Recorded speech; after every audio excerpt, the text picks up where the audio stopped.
Panalangin ko sa habang buhay.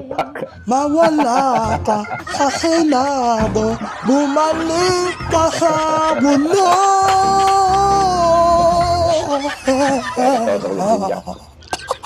Ito naman si Risa Ontiveros, umaarte din.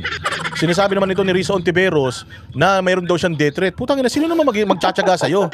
Eh kahit maglakad ka sa iskinita ng 10 oras ng gabi, wala mag-i-interest sa'yo, ma'am. Oo, wala mag-i-interest sa'yo. Wala naman silang mahihita sa'yo. Sinong may gustong pumatay sa'yo? Eh, 0.01% ang survey mo. Putsang ina niyan.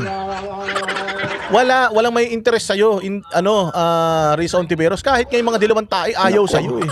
Kahit yung mga loyalista, ayaw sa'yo. Isa lang ang tao na may, alam mo yung 0.01% ni Risa Ontiveros, si Trillanes yun. Nag-iisa lang, si Trillanes lang ang may gusto sa'yo. Alright, welcome back to my channel, mga kabayan. Yun po talaga, Risa, 0.01%. Lako po, palakpakan. Congratulations, Risa Ontiveros. At shoutout dito kay Bendalo, talaga pintahan niya si Alicia. Ano bang meron dyan kay Alicia? Senador, ha? Talagang sinadya niyong puntahan. Pero yung mga rider na pinakay ng adik, ni anino ninyo, wala, di ba? Kahit na pagmumukha nitong lovely, hindi naman ito makakilala sila ni Alicia. Ni Mima, di ba? Bakit nandyan? Tingnan mo, parang nakaigit. Nababalo na talaga itong mga politiko natin, mga babae. Hindi na talaga nahiya sila, no? Basta partido-partido lang talaga yung iisip nila. At sumisigaw pang mga hinayupak na mabuhay si Alicia. Paano mabubuhay? Nasa garapon na yung Alicia ninyo, gago. Ay, nako. Alright, dito naman tayo sa ating mga tawanan, mga babae. Siyempre, bubudyakin na naman natin itong mga kapal na mukha dyan. Lalo na itong si Auntie Claire. Auntie Claire! Pakinggan natin ito, mga babayan. Magtawanan tayo. Stability sa leadership, sa admin ni President Marcos. Dahil absent lang sila, magkakaroon ng stability? Hindi. Ang importante dito, ang kulat ng Pangulo, mag-absent man sila, mag-vacation man sila, pumunta man sila sa ibang bansa, ang importante dito, ang tao makikinig sa Pangulo. Maganda lang doon kay Auntie Claire. Doon lang kay Parin. Patuloy pa rin ang programang Benteng Bigas Meron na. Ito'y nakakapagbigay ginhawa sa mahigit 12 milyong Pilipino sa buong bansa.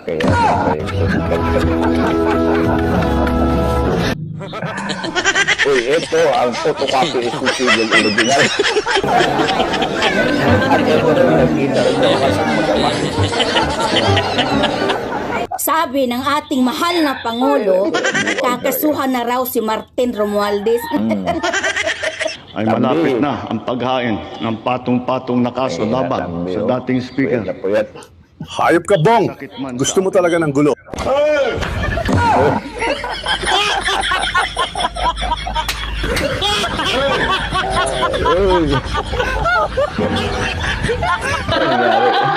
Yes, we are going to launch a rocket into space.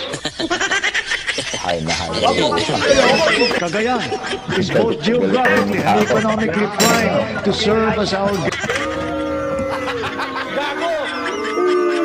Dami ng Sira TV. O ayan, nandito na ako. Si Tita Mila, ayan. Sinong demonyong titirahin natin? Ikaw, sino ang paborito mo?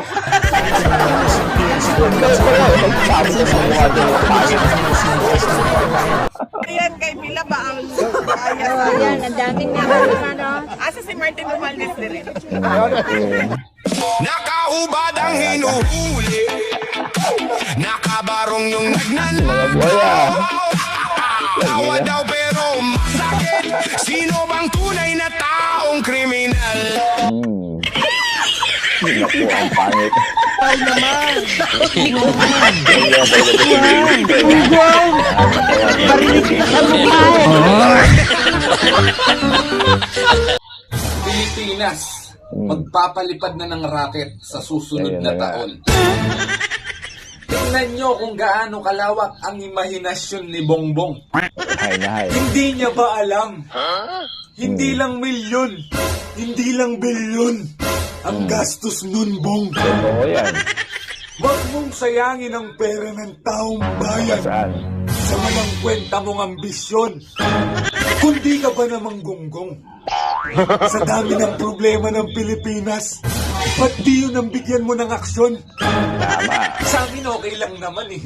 Basta't sarili mong pera ang gastos dyan. Pero kung pera namin taong bayan, naku po, ito ang ipapalipad namin sa kalawakan. Isasama na rin namin yung mga vlogger ng bayaran.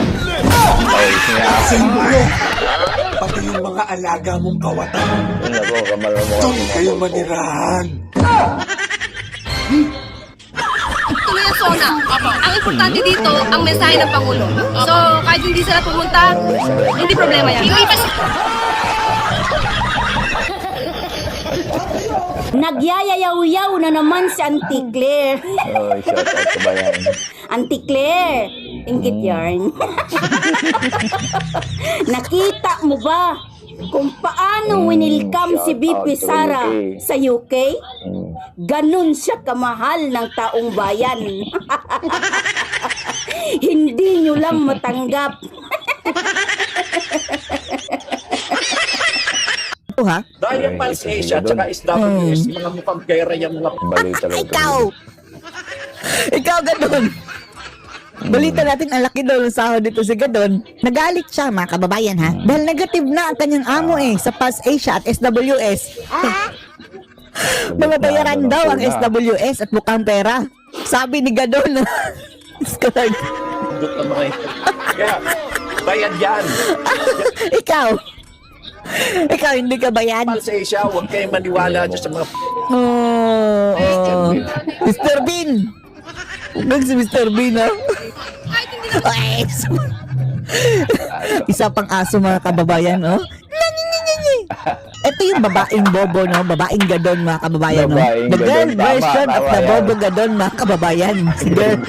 Si girl bobo. At sabi ng mga taga-Canada, pangit. Oh, nasi Claire Castro. Tuloy ang SONA. Ang importante dito, ang mensahe ng Pangulo. Wala kaming pakialam sa mensahe ni Bangag. Yes, we are going to launch a rocket into space. Hayop na mensahe naman yan, Auntie Claire. Ano bang mensahe aabangan namin? Yung pupunta kayo ng space. Gaya ko. At itong kay usapin kay Romualdez na parang talagang last minute na changes yan sa speech ni Bangag. Talagang siningit nila dyan. No, ibig sabihin, alam nila na hindi satisfied ang mga tao sa speech ni Bangag, kaya pinatong nila itong usapin kay Romualdez.